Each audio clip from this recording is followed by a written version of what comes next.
যোগচান্ডকের সমাধির ওপর ফুটেছে এক থোকা কালকাসুন্দি ফুল। একটি সেপাই বুলবুলি রং বদলাচ্ছে সেখানে বসে। মেঘ শূন্য আকাশে ঝলসায় চিন্ময় রোদ্দুর। পাখিটি উড়ে যাবে, ফুল ঝরে পড়বে। ওরা ইতিহাসের ধার ধারে না, বাতাস তবু ঘুরে ঘুরে খবর রটায়, আছে আছে আছে। রাজমোহন সোয়াইফ লেখা মাঝপথে বন্ধ করে বাংলার কলম ডোবালেন বঙ্কিমচন্দ্র। ১.৫ শতাব্দী পরে খড় চোখে তাকালেন আমার দিকে। তার কপালের ভাঁজ ও ভ্রুকুটি দেখে কে না কেঁপে উঠবে। আমি মুখ নিচু করে থাকি অপরাধীর মতন। রামধনু আঁকা আকাশের শেষ প্রান্তে উড়ে যাচ্ছে যেসব পাখি, সেগুলি বিলীয়মান বঙ্গদর্শনের পৃষ্ঠা। পাতলা বইখানা হাতে নিয়ে দীনবন্ধু মিত্র বললেন, এই নীলদর্পণ কেন লিখেছিলাম জানো? একদিন হঠাৎ মনে হলো, আমাদের তলোয়ার বন্দুক নেই বটে, কিন্তু ভাষার অস্ত্র তো রয়েছে হাতে। তোমাদের তা মনে নেই, মনে রাখো নি? কারবাটায় খুব মন দিয়ে সাঁওতালি ভাষা শিখছেন বিদ্যাসাগর। এবার তিনি এই ভাষায় ব্যাকরণ লিখবেন। তার কপালের ভাঁজে অনেকগুলি সিঁড়ি। বাংলার কথা তার মনেও পড়ে না, মনে করতে চান না। ক্যাকটিপ্লেটির নামও আর উচ্চারণ করেন না মধুসূদন। ঘরের মধ্যে অবরুদ্ধ সিংহের মতো পায়চারি করতে করতে মাঝে মাঝেই বলে উঠছেন ভাঙা গলায়, হে বঙ্গ, ভাণ্ডারে তব বিবিধ রতন। হে বঙ্গ, ভাণ্ডারে তব বিবিধ। জাহাজ ছেড়ে যাবে পরশু। সেই উপলক্ষে আগামীকাল সন্ধেবেলা আসবে সমস্ত বন্ধুরা। তখন চলবে হৈহুল্লোর পানাহার। তারও আগে সকালে দুপুরে রয়েছে শেষ মুহূর্তের প্রস্তুতি। তাই আজ আর অবসর নেই। দৈবের মতো পেয়ে যাওয়া দুটো লাইন লিখে স্তব্ধ হয়েছিলেন তিনি। সেই অসমাপ্ত কবিতা তাকে শেষ করতেই হবে আজই। এতখানি সার্থকতার পর আবার তিনি চলেছেন সাগর পাড়ে। কালকের বন্ধু সমাগম তার বিদেশ যাত্রার উদ্দেশ্যে। গত ৩ দিনে দুটো লাইন লিখেছেন।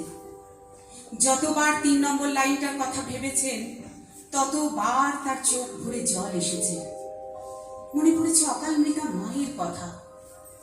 তবু তিনি জানেন ৩ নম্বর লাইনটা একবার পেয়ে গেলেই বাদ বাকি কবিতা আর আটকাবে না।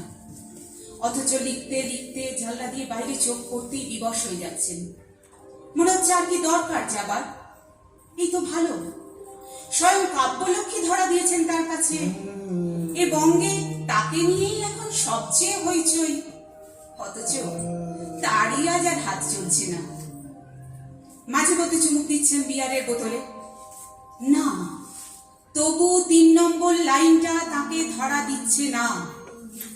বাইরে দুপুরের মধ্যে একটা কমলা বিকেল গাঢ় হয়ে মিশে যাচ্ছে।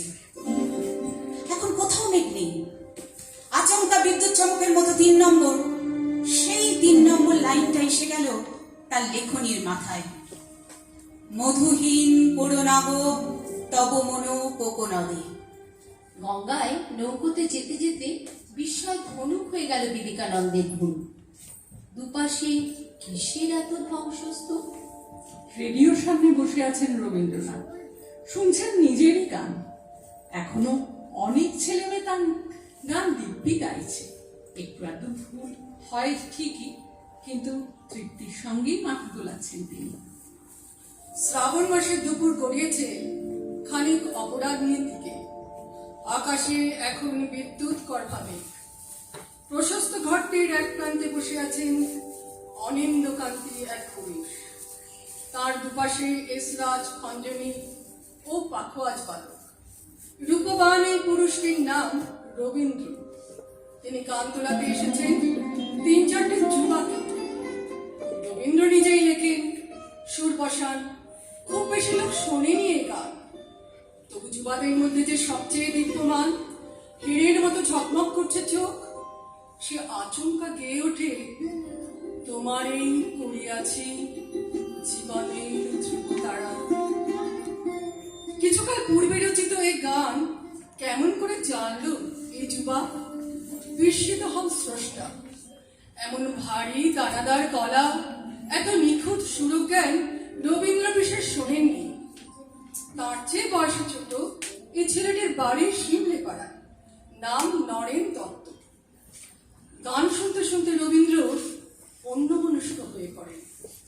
এটা লেখা কাদম্বরী বৌঠানকে দিয়ে। চারপাশ এখন ছায়াচ্ছন্ন করে দিচ্ছে বাদল মেঘ, জানালা দিয়ে আসছে ঠান্ডা ঠান্ডা হাওয়া। প্রকৃতি এখন শ্যামল কান্ত।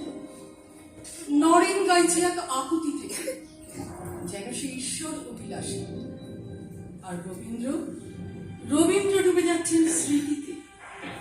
তিনি ভাবছেন এক রক্ত মাংসের মানবীর কথা, অনেকগুলো গোপন দুপুরের কথা। নরেন ভাবছে করুণাময়ের উদ্দেশ্যে রচিত পরের পদগুলো। দুজন ভাবছে সম্পূর্ণ ভিন্ন দিকে। এই প্রেম ভাবছে তো ভক্তি, এই বিরহ ভাবছে তো নিবেদন। দুজনের আর কখনো দেখা হবে না, হবে না বাক্যালাপ।